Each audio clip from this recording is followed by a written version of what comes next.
Okay, we're gonna take a look at an example of short hedge. Last time we looked at an example of long hedge, and we found that there was a basis risk there too. And by the same token, we having similar basis risk in short hedge. And when you are in short hedge, you hedge the future sale of an asset by entering into short futures contract.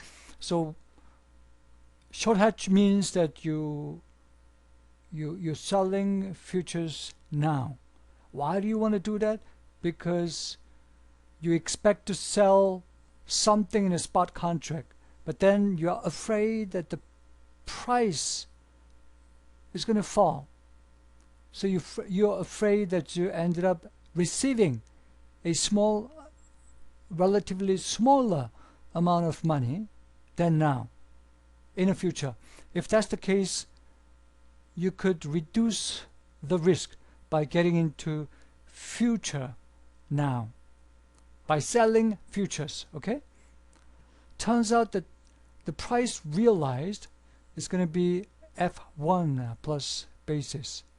Remember, in a long hedge, the cost of asset that you end up paying is going to be F1 plus basis.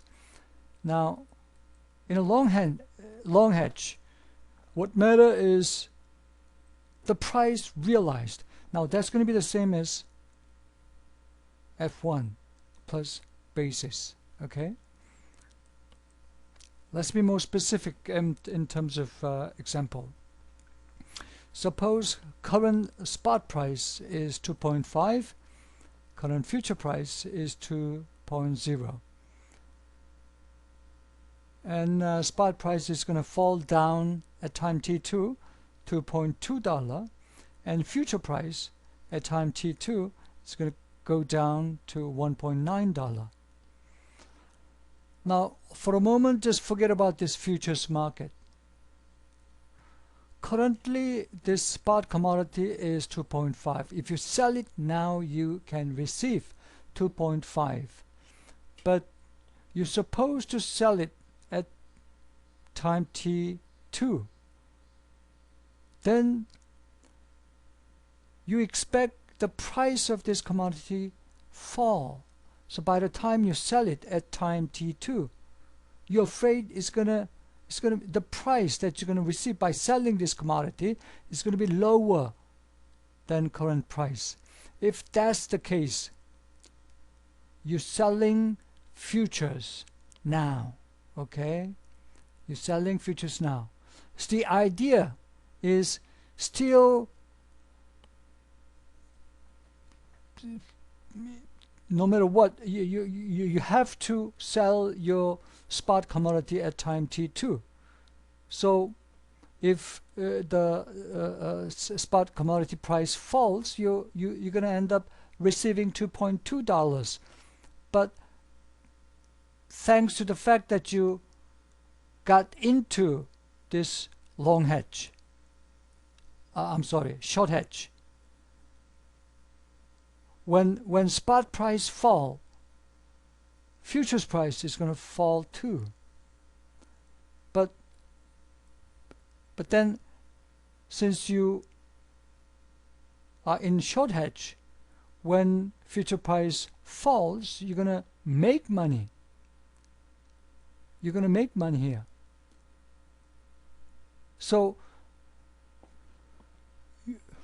your low receipt that you're going to get at time t2 is going to be compensated by the gain that you made from this futures market. Okay?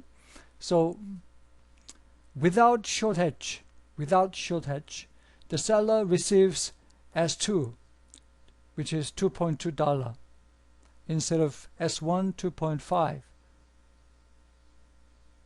So at this point, if you expect the price is going to fall and you want to reduce the risk related to it, then you are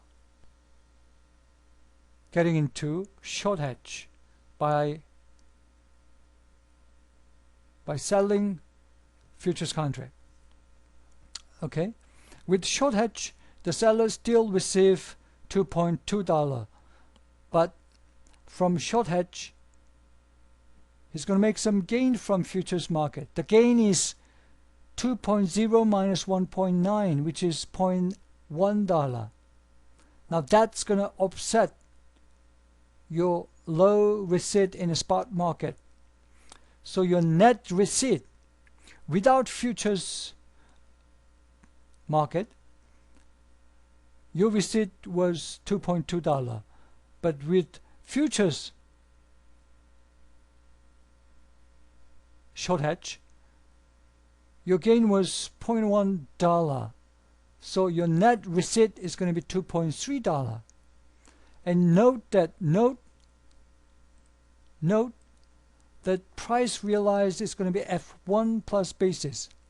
Here F1 is going to be 2.0. The basis is the basis of time T2. The basis is going to be 0.3. Cash minus future price. So the price realized is going to be 2.3. Okay? Whether it is short hedge, the price realized is going to be F1 plus basis. In the case of long hedge, the cost of asset that you end up paying is going to be F1 plus basis. Okay? F1 plus basis in the case of long hedge. In the case of short hedge, again, F1 plus basis. But do we know this as of time T1?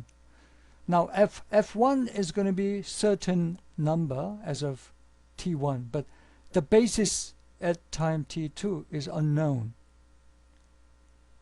at time T1. Hence, there is a basis risk.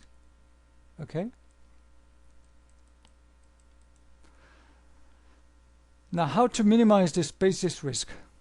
First, you're going to have to choose a delivery month that is as close as possible to, but later than the end of the life of hedge. In other words,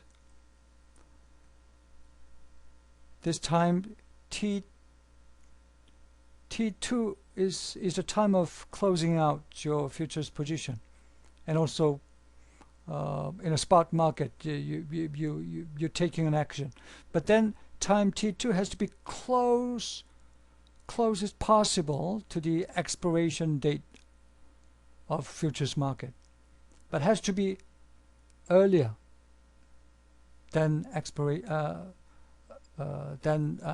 expiration. Okay, so that means the expiration delivery month of futures market has to be as close as possible, but later than the end of life of hedge. End of life of hedge was T2. So your futures market expiration has to be after T2. When there is no futures contract on the asset being hedged, you're going to have to choose the contract whose futures price is most highly correlated with the asset price. Remember that there were two components to basis risk.